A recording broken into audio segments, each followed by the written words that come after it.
Agora o NTV News. Patos de Minas ultrapassa a marca de 300 mortes na pandemia.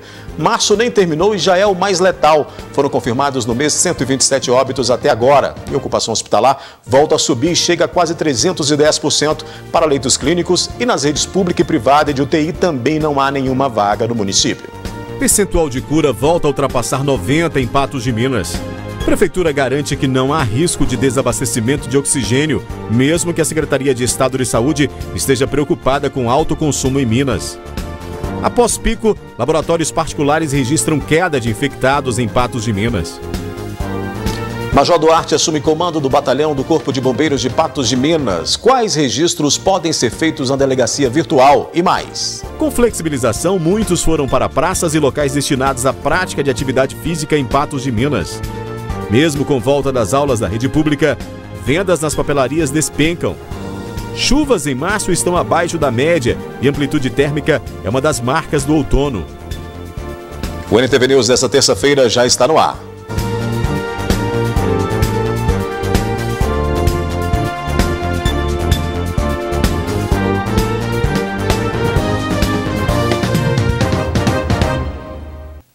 O 12º Batalhão do Corpo de Bombeiros de Patos de Minas está sob novo comando. Major Tiago Lacerda Duarte assume o lugar do Tenente-Coronel Maris Guia. O novo comandante do 12º Batalhão do Corpo de Bombeiros de Patos de Minas é o Major Duarte, que antes estava lotado no 8º Batalhão de Bombeiros Militares de Uberaba. A cerimônia de transição do comando aconteceu na manhã desta terça-feira, na sede de Patos de Minas. Tenente-Coronel Maris Guia se despede do batalhão depois de trabalhar 6 anos na cidade. Quando nós chegamos aqui em 2015, era companhia orgânica ainda. Era uma companhia subordinada ao Uberlândia. Nós fizemos a desmembração, o desmembramento, aliás. Nós fizemos a elevação à companhia independente. Depois, mais uma conquista, elevamos a batalhão, que é o último batalhão do Corpo de Bombeiros em Minas Gerais, o mais novo. E era um anseio, um pedido de todos, que Patos de Minas fosse sede de batalhão. Então, graças a Deus, esse fato ocorreu na minha gestão. Agradeço a todos por isso também e estaremos na torcida para que Patos de Minas sempre possa ter o melhor. Major Duarte disse que pretende intensificar as ações para combate à Covid-19 na região. O nosso principal desafio é continuar e desdobrar até o nível das frações mais distantes, as ações do governo de enfrentamento à pandemia, seguindo as diretrizes do Comando da Corporação, do Comando Regional do 2º COB, apoiar a população mineira nesse momento de grave crise sanitária. Então esse é o nosso principal desafio, manter a tropa rígida, em condições de atender bem a população e após passar essa situação de anormalidade, nós temos vários projetos, várias situações que a gente pretende trazer para aumentar a qualidade ainda do serviço do Corpo de Bombeiros. A transição do 12º Batalhão do Corpo de Bombeiros de Patos de Minas foi marcada com a doação desta unidade de resgate. Uma doação feita pelo Conselho Municipal de Segurança Pública e Ministério Público Federal. Ela custou mais de R$235 mil. Essa unidade vai atender Patos de Minas e toda a região que faz parte aqui do 12º Batalhão do Corpo de Bombeiros. Um trabalho do Conselho de Segurança. Essa ambulância aqui foi via Ministério Público Federal, com a doutora Poliana. A gente passamos o projeto para ela, ela aprovou, passou o recurso e nós fizemos o pagamento dela. E totalmente equipada, já não é só uma ambulância, uma unidade de resgate, com oxigênio, com tudo preparado para resgate mesmo. A entrega da unidade de resgate, uma parceria com o Ministério Público Federal e o CONCEP foi incluído nessa dinâmica para agilizar o processo. E hoje agradecemos na pessoa da doutora Poliana essa entrega deste equipamento que muito vai ajudar na atividade de salvamento de vidas aqui, não só em Patos, mas na região. Muito obrigado a todos. A despedida de Maris Guia foi marcada com um banho no pátio do batalhão, uma tradição que sempre acontece no Corpo de Bombeiros. É muito gratificante né, poder ter sensações boas como essa, se não tivesse nenhuma relação comigo, se eu não sentisse nada e fosse indiferente, eu não teria valido a pena. Eu acho que esse embargo, esse sentimento, dão mostras que valeu a pena, sim, ter vindo conhecer Patos de Minas, fazer parte de Patos de Minas.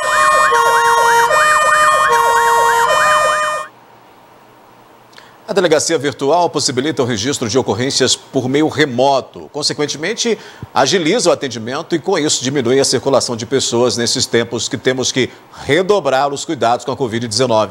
Veja quais ocorrências podem ser feitas à distância.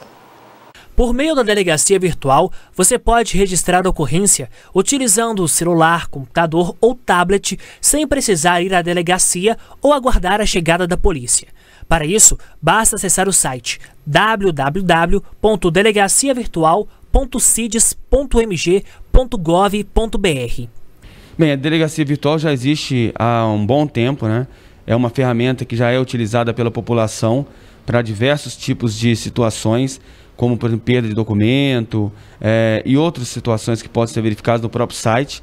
E ela, além de dar maior conforto para o usuário, né, para o cidadão, ela agora, no momento agora de Covid, ela melhora ainda mais no sentido de que ele não precisa sair da sua residência para ir até uma delegacia, eventualmente fazer um boletim de ocorrência. No site é possível fazer boletim de ocorrência sobre acidente de trânsito sem vítima, perda de documentos e objetos, desaparecimento de pessoa, localização de desaparecido, localização de desconhecido e dano simples. Bem, a delegacia virtual ela tem um modelo próprio, ela é autoexplicativa. Você entra lá no site da delegaciavirtual.cides.mg.gov.br e lá você vai verificar todos os tipos de delito, todos os tipos de também que não são delitos, como por exemplo perda de documentos, que você vai poder verificar, e aí acessando lá na situação autoexplicativa, ela já vai lhe passar todos os pontos para que você consiga realmente fazer o seu boletim de ocorrência. Uma maior praticidade, uma maior comodidade, né, evitando nesse momento de pandemia que a pessoa saia da sua residência, né, que não precise se deslocar para qualquer lugar. Então ela fica em sua casa, faz o boletim de ocorrência e aí fica tranquila, porque esse boletim de ocorrência vai ser acessado pela delegacia competente para que dê o procedimento ideal e necessário para tentar resolver o problema desenvolvido por quem estava fazendo a denúncia. E vai só facilitando também o acesso a essa condição de fazer a denúncia, né? Não ficar ali com o problema sem ter condições de ir até uma delegacia presencial. A gente vai fazer um intervalo e, na sequência, destacamos sobre as vendas nas papelarias que caíram pela metade em Patos de Minas. A Azul interrompe processo de expansão nas rotas pelo interior de Minas, inclusive aqui em Patos. E com flexibilização, muitos foram para praças e locais destinados à prática de atividade física em Patos de Minas. Diante da situação da pandemia, em Uberlândia, algumas empresas aéreas decidiram alterar o funcionamento no município. Todos os trechos ofertados pela Gol foram cancelados a partir de 1º de abril. A Voipaz vai ofertar apenas a rota Uberlândia-Brasília. A intenção é que os voos sejam retomados em maio, mas isso vai depender das condições sanitárias. A Azul também disse que fará ajustes nas rotas em todo o país. E a Azul, que havia iniciado em dezembro estudo para expansão de rotas pelo interior de Minas Gerais, inclusive em Patos de Minas, decidiu interromper o processo. A companhia informou ao jornalismo da NTV que há interesse na ampliação de voos, mas os planos estão paralisados em função da piora no cenário da pandemia da Covid-19. O abre e fecha das papelarias e as aulas remotas impactaram diretamente o setor. Mesmo com a volta às aulas da rede pública, a venda de materiais escolares em Patos de Minas caiu pela metade. Com o ensino letivo remoto, o período de volta às aulas, que era o auge de vendas nas papelarias, ficou de lado para muitos pais. Sem alunos nas escolas, o kit escolar se reduziu ao que o estudante tem em casa, restando às papelarias trabalhar com reposição de materiais básicos. Em Patos de Minas, a queda em alguns desses estabelecimentos foi em torno de 50% a 60%. Outros trabalham hoje com cerca de 1/3 do que trabalhavam antes. Teve uma queda significativa. Em números, a gente vendeu nem 1/3 do que a gente vendeu no passado. Se for passar para a parte de material escolar, que é só material escolar, eu não devo ter vendido 15% que eu vendia no 2020. Praticamente pode-se dizer que não teve volta às aulas 2020-2021, porque, como todo mundo sabe, não teve as aulas, então não gastou os material. Teve pouquíssima reposição. Os itens que ficaram mais de lado nessa época de pandemia foram as mochilas, bolsinhas ou estojos escolares, a lancheira e até os cadernos. Muito se deve ao fato de as escolas estarem trabalhando mais com apostilas e materiais que não necessitam de cadernos, por exemplo. Estojo, bolsinha e tal, lancheira. Então foi o mínimo possível mesmo, sabe? E, enfim, tudo, caderno também, vendeu pouquíssimo, alguma coisa só. Mochila, como não tem aula, então basicamente os meninos não precisou de mochila. Cadernos, aproveitou muito a apostila também, então se usou muito pouco os cadernos também, sobrou muitas páginas de cada cadernos. Já os produtos de papelaria que cresceram em vendas foram os voltados para a impressão, justamente por esse acréscimo de número de materiais impressos que são enviados para as casas dos alunos. Começou a usar mais apostila, começou a usar mais computadores, tablets, e com isso então mudou um pouquinho o perfil. Teve um acréscimo um pouquinho na linha de impressão, que é a parte de cartuchos. O pessoal também começou a ter trabalhos em casa. Muita gente não tinha aquela estrutura em casa, aí usou mais cadeira, porta-lápis, essa coisa. Então teve que montar um mini escritório em casa. Dessa forma, a gente alavancou um pouquinho, ajudou a pelo menos a manter os nossos custos. Teve que aumentar o mix de produto, a variedade e tal, para ir sobrevivendo, porque se a gente for depender só de papelaria, não consegue, né? Ainda assim, o fluxo de pessoas nas papelarias da cidade é bem reduzido. Em tempos normais, esse estabelecimento estaria cheio desde dezembro. Agora, custa entrar cliente. Um dos meios que tem salvado o setor é o sistema delivery, que pelo menos permite ao empresário levar o produto até o cliente. No entanto, a expectativa de melhora para o setor ainda é pequena, e o jeito é trabalhar com uma variedade maior de produtos para compensar a queda nas vendas de outros. Para ter ideia, no início do ano, em janeiro, o ano passado a gente trabalhou em torno de 35 a 40 pessoas no dia de pico. Esse ano trabalhamos com 13, então, ou seja, 1/3 do número de pessoas também. E eu acredito assim, não estou vendo nenhuma perspectiva de melhora para frente aí. Esse ano ainda vai ser um ano muito difícil, pelo que a gente tem visto aí, eu penso que é muito difícil também as aulas voltar presencial, né, ainda esse ano. Então, ter cuidado, porque as coisas estão muito difíceis e tal, e assim, quem puder aumenta ao máximo o mix de produto para ter um ganhozinho a mais, né, de renda.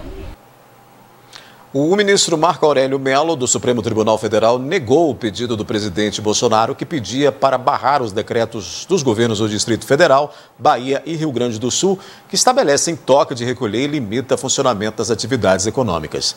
Bolsonaro argumentou que as medidas tomadas pelos governadores eram inconstitucionais, pois só poderiam ser adotadas com base em lei elaborada pelos municípios.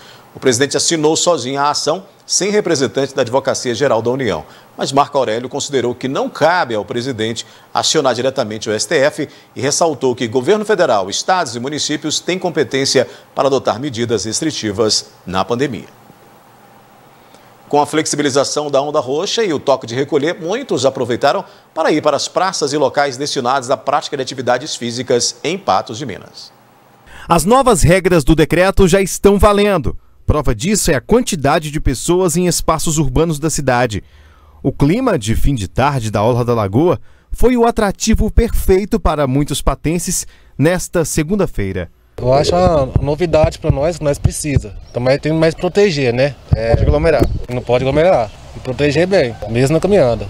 Não, eu gostei bastante, né? Porque isso é saúde, né? Pelo menos a gente está podendo cuidar do nosso corpo. Isso ajuda a mente, o psicológico da pessoa, o ânimo, a autoestima da pessoa leva, né? Uma maravilha, né? Porque além da gente ficar preso em casa, ainda não fazer atividade, fica pior, né? Com cuidado necessário, né? Máscara, o álcool. Eu acredito que é necessário sair, né? Mas lá com seus cuidados, né? Com o novo decreto é permitido a caminhada, o ciclismo e até a corrida individual, mas as pessoas devem respeitar o uso da máscara e o distanciamento social para realizar as atividades físicas. Esse é apenas um dos setores que sofreram uma flexibilização mais branda. Isso tudo acontece em meio a uma alta taxa de ocupação de leitos de UTI, que ultrapassa os 80%. Em todos os nossos registros pela cidade, podemos ver que algumas academias também retornaram às atividades. Algumas pessoas não usavam máscaras para correr nos espaços públicos. Porém, a quantidade de pessoas que estavam com um acessório de proteção individual foi bem maior. Os amantes do esporte afirmam: dá para se exercitar e proteger o próximo ao mesmo tempo. Eu já fazia exercício, aí depois quando começou já tive que usar, acostumou já. A máscara é importante para nós todos, né? Tem que se conscientizar, usar máscara, se prevenir, para poder, né, elevar o Covid. Melhor andar com a máscara que ficar sem fazer atividade, né? Eu acredito que todos nós precisamos esse cuidado e essa necessidade. E aí cada um se cuidando, né? Cada um tomando conta e levando em conta todas as medidas necessárias para essa liberdade de estar aí fazendo caminhada ou corrida, né? Na sequência aqui no News, chuvas em março estão abaixo da média e a amplitude térmica é uma das marcas do outono. E Copasa alerta para a criação de redes independentes de esgoto e água. Como pedir a ligação?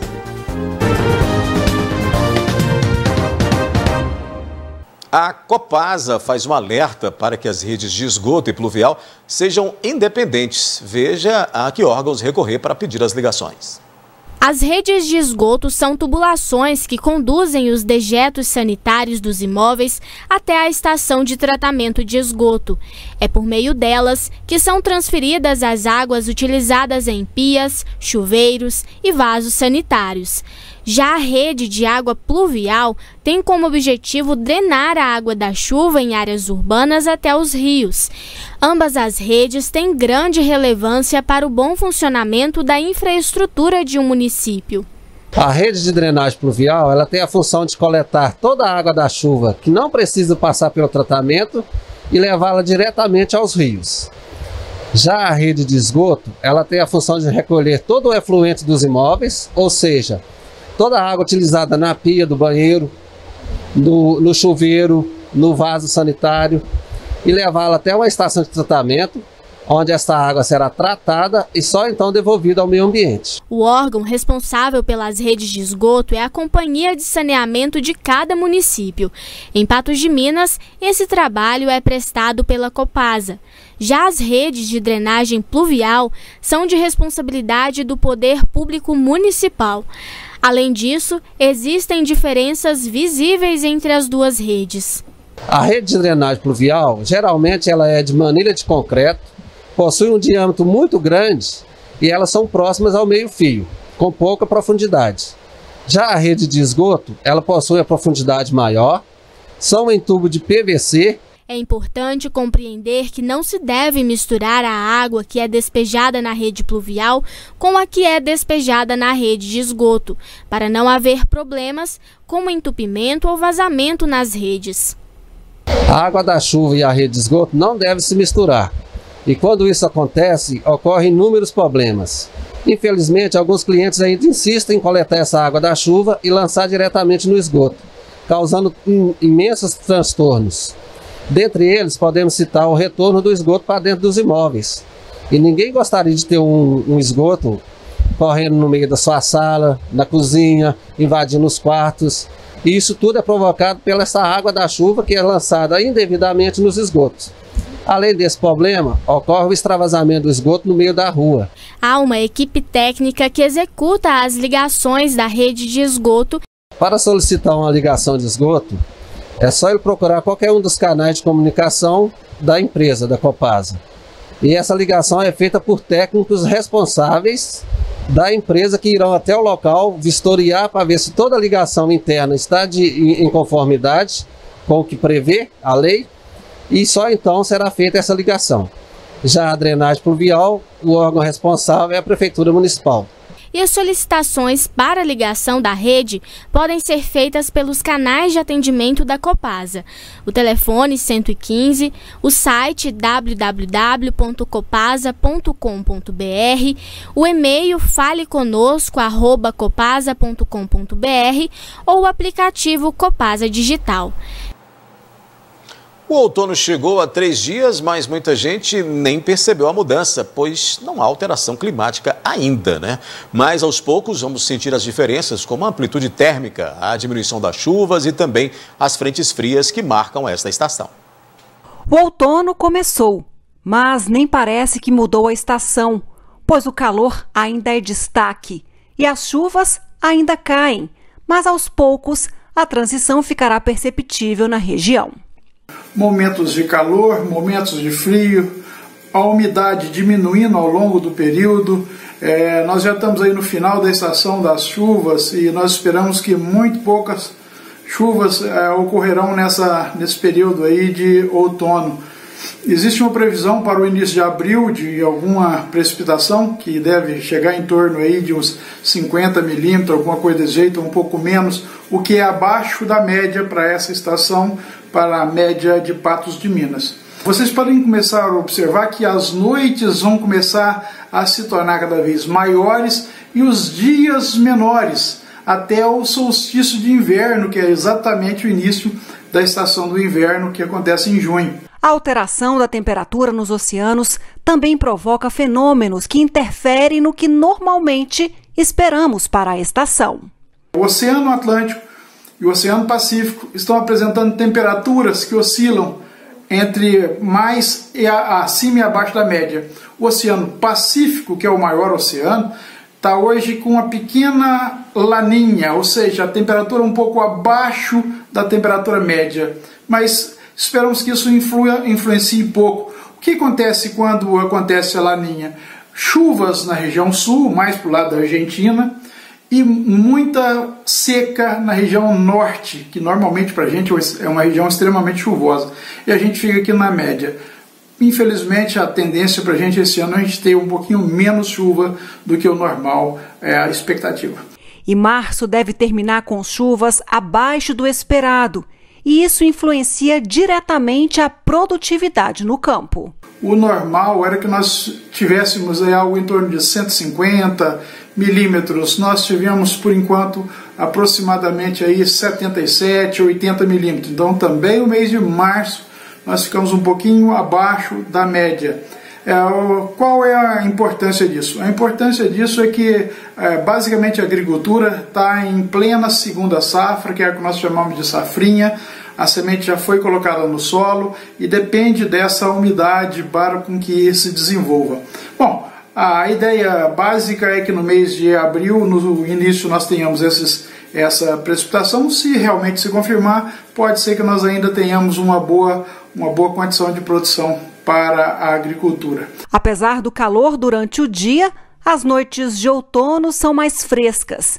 Isso porque as temperaturas máximas ficam mais distantes das mínimas. Por isso, atenção com a saúde.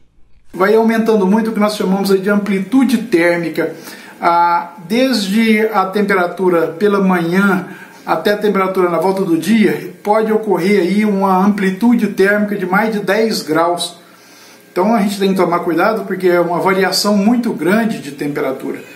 Já a umidade vai ficar na faixa aí nesses dias em torno de 60% de umidade. Nas próximas semanas a gente já pode começar a esperar a queda de temperatura. Alguns dias nós na volta do dia podemos ter aí algo em torno de 28, 29 graus, mas as manhãs vão começar a ficar um pouco mais frias. Já vamos ter aí nessas próximas semanas 18, 16 graus na parte da manhã. E aí fica aquele clima, né? Mais frio à noite, durante o dia o sol vem queimando, bem característico dessa época. Na sequência, tem análise da notícia aqui no News. Ex-secretário de Saúde e adjuntos são convocados para prestar esclarecimentos à CPI, que investiga fura-fila na Assembleia de Minas. E Prefeitura de Patos de Minas garante que não há risco de desabastecimento de oxigênio no hospital de campanha.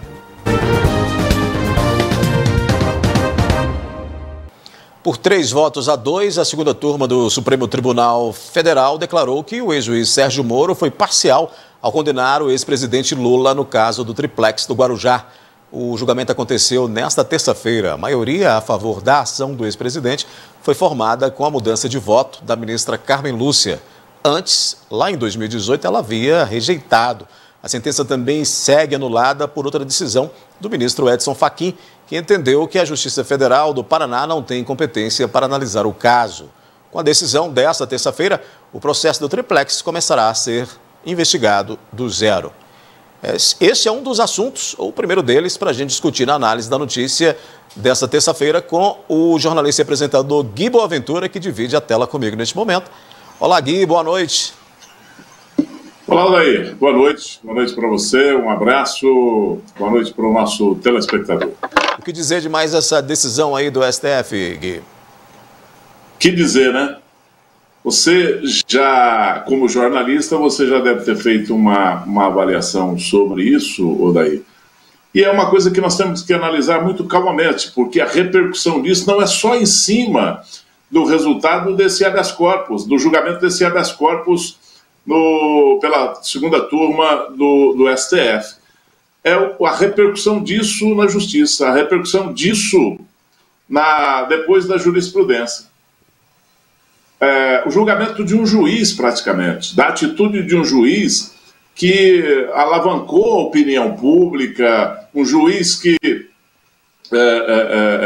mexeu com o Brasil inteiro com um julgamento, e aí depois, no STF, durante um julgamento, isso foi feito de maneira inescrupulosa, eu diria, ou de maneira que não é legal, né?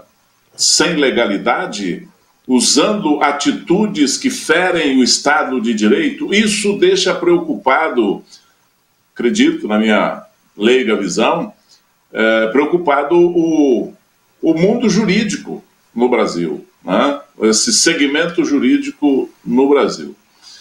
Por outro lado, mostra que o Tribunal, o Supremo Tribunal Federal, fez um julgamento e que se esperava um resultado e apareceu outro resultado. Tanto é que, olha, são coisas obscuras, são coisas que a gente não consegue entender, mas o motivo da ministra Carmen Lúcia ter, no julgamento passado, deixado em suspenso o seu voto, para saber que voto daria o ministro Nunes Marques, né?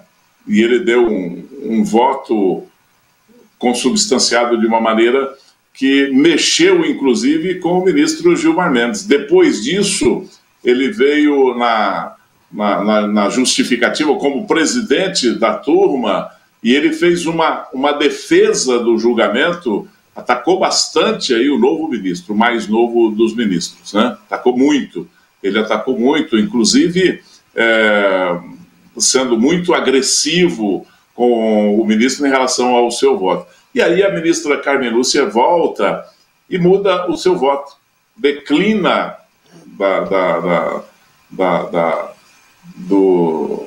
de votar negativamente a favor do habeas corpus e vota junto com o ministro Lewandowski e com o ministro Gilmar Mendes, fazendo aí um placar de 3-2.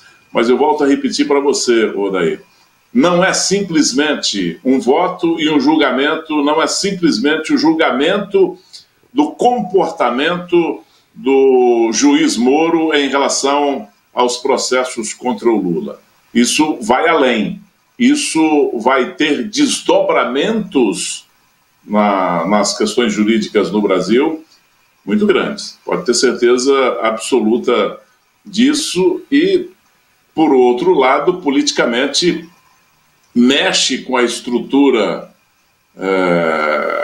política do Brasil, principalmente em relação à eleição do próximo ano, né? Moro recebeu hoje uma pancada que o deixa meio desequilibrado nesse caminho de disputar a presidência da República em 2022, viu, Odair? Muito bem, Gui. A gente traz o assunto para Minas Gerais porque o ex-secretário de Estado de Saúde, Gui, Carlos Eduardo Amaral, e o ex-secretário de Estado adjunto de Saúde, Marcelo Cabral, eles serão convocados pelos deputados para prestar esclarecimentos à CPI, que apura se houve fura-fila na vacinação de servidores da pasta. A Assembleia Legislativa recebeu a lista com os 828 nomes e também outra com 1.800 servidores de superintendências regionais de saúde.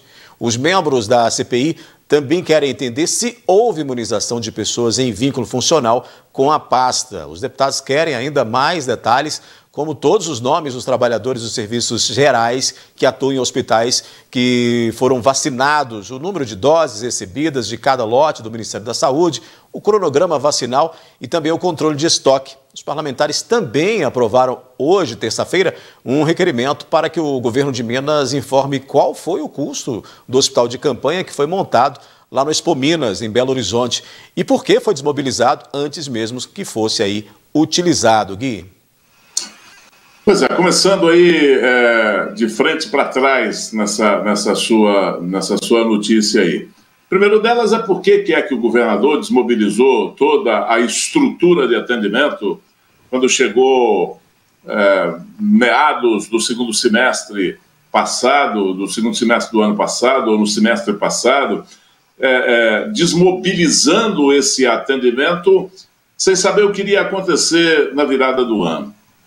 E a previsão de todo mundo, e não era só nossa, que nós falamos isso absurdamente aqui na NTV, mas a previsão não era boa para o ano de 2021, principalmente para esses primeiros meses, para esse primeiro quadrimestre de 2021, as previsões não eram boas. Então, por que é que ele desmobilizou esse atendimento? Isso é uma coisa que ele tem que explicar. E explicar onde? Explicar na Assembleia Legislativa. É lá que tem competência para arguir o governador.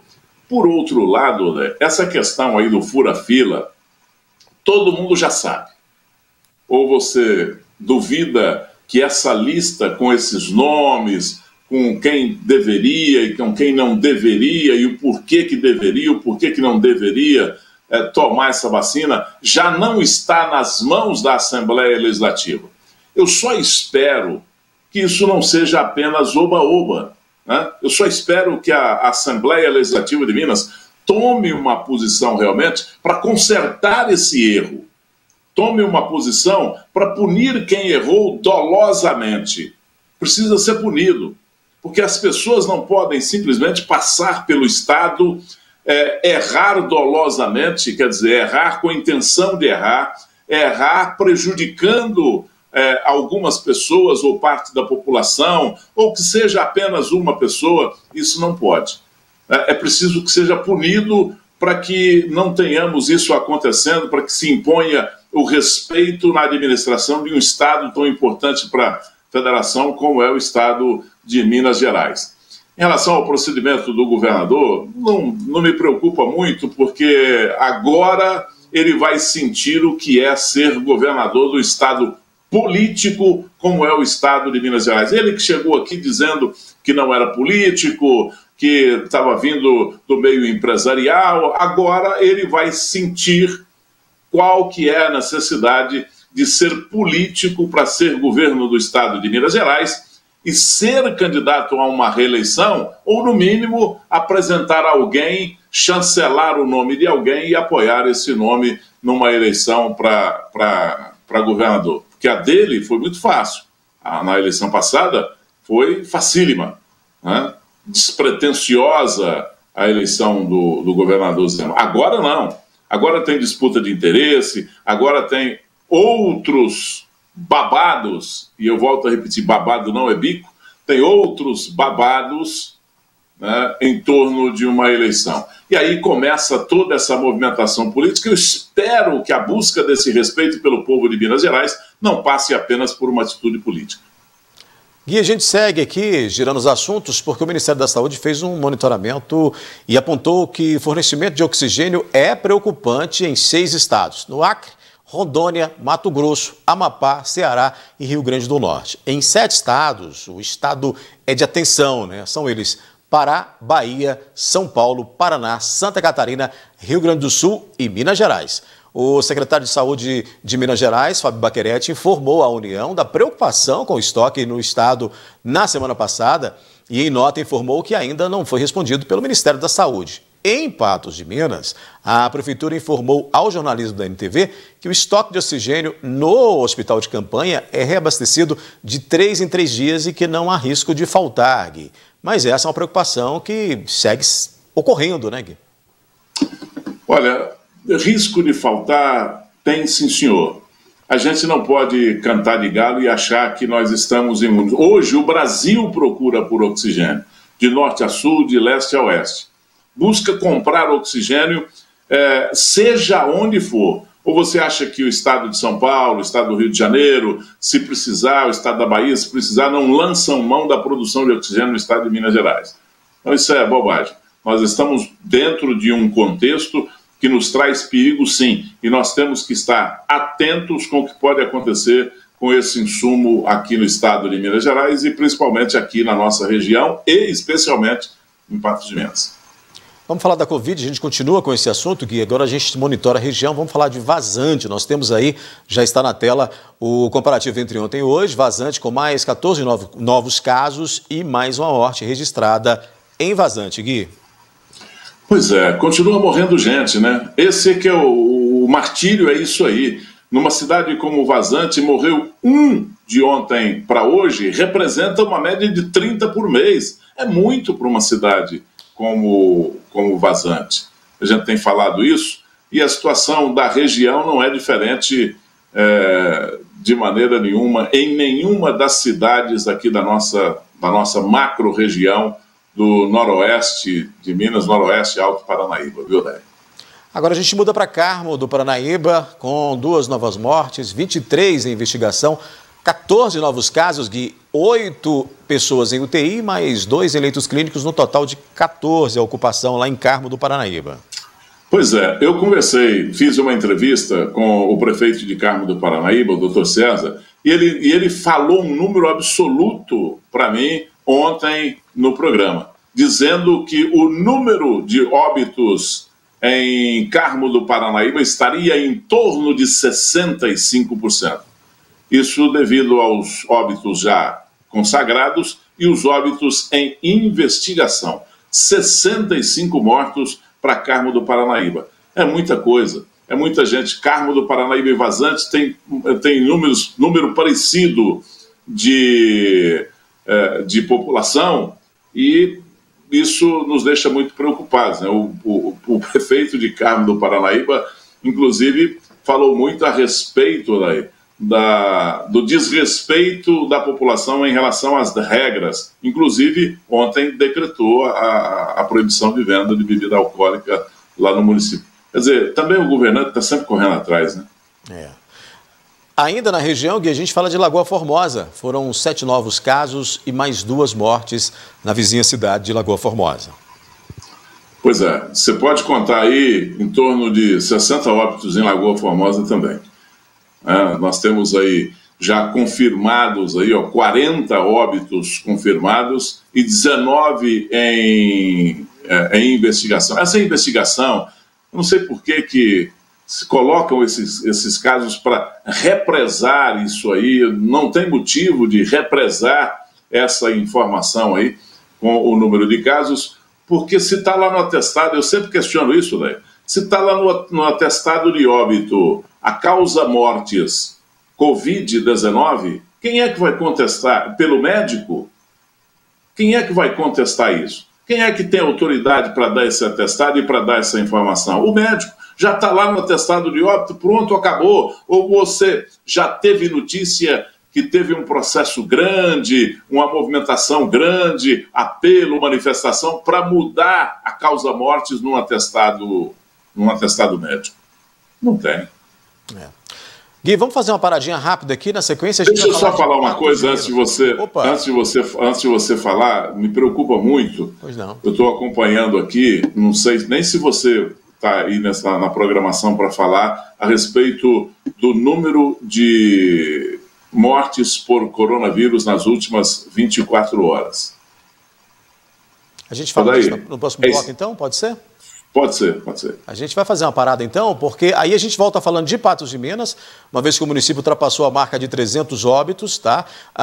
Março é o mais letal da pandemia no município e a cidade continua sem leitos e com ocupação de clínicos 3 vezes além da capacidade. A gente volta já.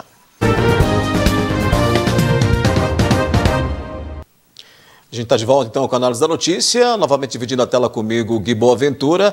Ô Gui, antes da gente ir para o intervalo, você citou a questão dos números de óbitos no Brasil, né, com relação aos novos óbitos, a esse recorde que o Brasil vem batendo aí dia a dia. Você quer ver o que me preocupa muito, né, diante dessa situação, Daí? Me preocupa muito a nossa situação em relação ao mundo. Hoje nós estamos muito distantes do número de mortos dos outros países. Nós lideramos isso aí com uma larga vantagem. E isso me preocupa muito. Olha, hoje, nas últimas 24 horas, 3.251 óbitos. 3.251 óbitos.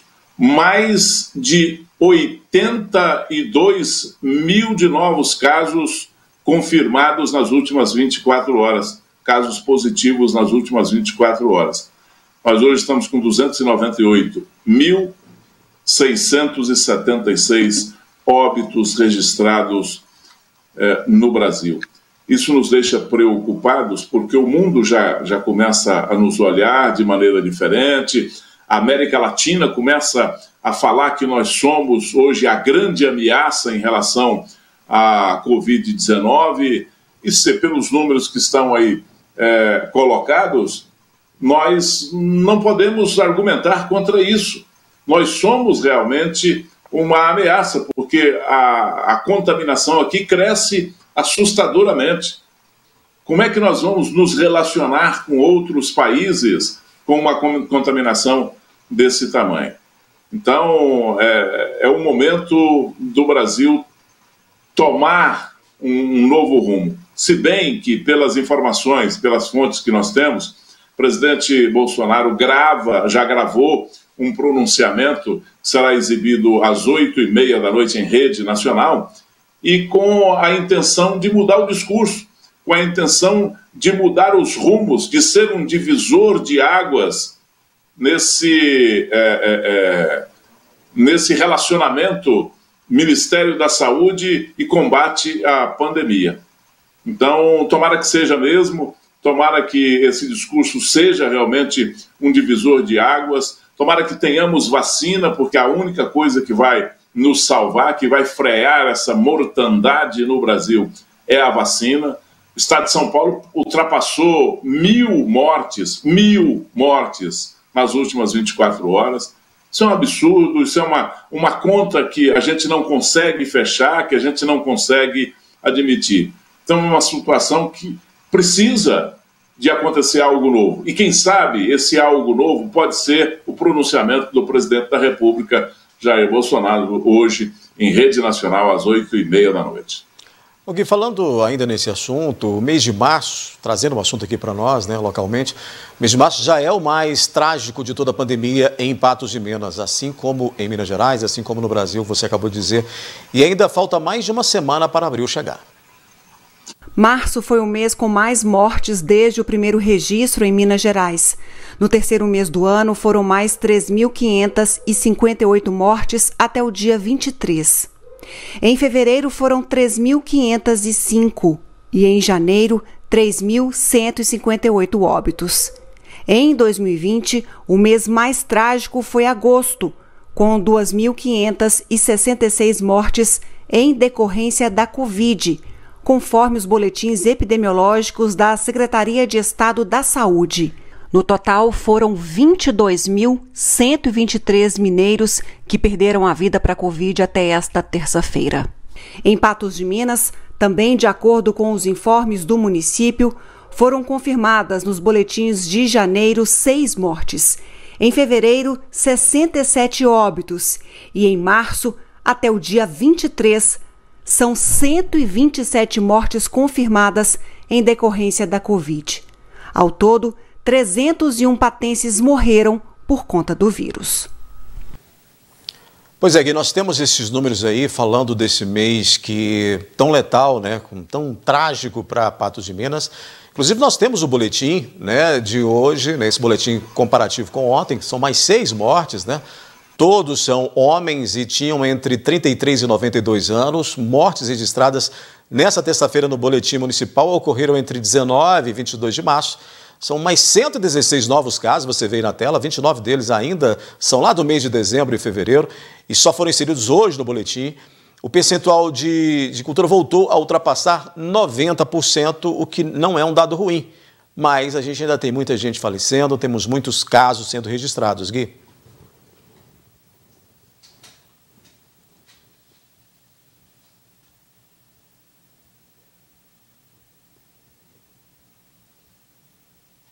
Recuperando, por exemplo, em casa, o percentual de pessoas recuperando em casa está aí, o número 775 pessoas, esse número esteve sempre acima de 1.000, sempre acima de 1.000, sempre acima de 1.000. Agora, não adianta, Odair, o Brasil está seguindo num ritmo e nós fazemos parte desse Brasil. A nossa região está num contexto geral, aliás, o Brasil tem pouquíssimos locais, salvo agora a diminuição do ritmo, acho que até pelo número de vacinados que tem no estado do Amazonas, mas o resto do Brasil está no mesmo ritmo, com o mesmo percentual, com um percentual parecidíssimo de morte em relação aos infectados. E Patos de Minas tem que ficar atento. Nossa cidade, a nossa região, e quando eu falo da nossa cidade, é a nossa região aqui, porque estamos muito ligados com essas cidades aqui da nossa região, da micro e da macro região do Noroeste Mineiro e do Alto Paranaíba. Nós temos que ter muito cuidado, porque a nossa situação é a mesma situação do Brasil, batendo recordes, batendo recordes, batendo recordes e recordes negativos em relação à pandemia. Vamos fazer então agora, Gui, o comparativo dessa ocupação hospitalar, né, que a gente também preocupa muito, está aí na tela. Leitos clínicos da rede pública e particular 3 vezes maior que a nossa capacidade. A única retração foi de leitos de UTI nas redes pública e particular, mas é muito preocupante, pois está além do limite de 144% e não há nenhum leito para tratar doentes com a Covid em Patos de Minas, Gui Boaventura. Pois em relação a essa ocupação de leitos, você vê, nós estamos com 100% dos leitos de UTI ocupados no setor público de saúde. Tá bom, ufa, 96,67%. Nós estamos na tábua da beirada, daí. Na tábua da beirada, porque essa oscilação, ela ontem estava num percentual razoável, a gente diminuiu, a gente pediu que, olha, tomara que isso seja uma tendência. Não foi uma tendência, voltou a subir hoje. Voltou a subir a ocupação de leitos clínicos, voltou a subir a ocupação de UTIs, e a nossa situação é uma situação terrível, não dá para afrouxar, não dá para a gente falar assim, olha aqui, que bacana, diminuiu nada, nós estamos na mesma oscilação, às vezes é só o tempo de divulgação, que também a Secretaria de Saúde divulga isso de uma maneira não muito ordenada, tanto é que nós temos aí a contabilização de óbitos registrados lá em fevereiro. Né? Então, não é uma coisa tão precisa assim. Então, essa oscilação, às vezes, ela é uma oscilação fantasiosa. Ontem a gente tinha 96% de ocupação só do hospital de campanha e também no hospital regional. Hoje nós já temos 100%, ou seja, a preocupação continua. Gui, Exatamente. fechando então aqui a nossa análise da notícia, muito obrigado novamente por você participar aqui conosco, trazendo aí a informação, trazendo aí o seu posicionamento, né, a sua visão de tudo isso que a gente vem analisando aqui. Muito obrigado. Um abraço, obrigado. Até amanhã então. Outras notícias você acessa o portal patujá.com.br. O NTV News volta amanhã às 19 horas. Até lá.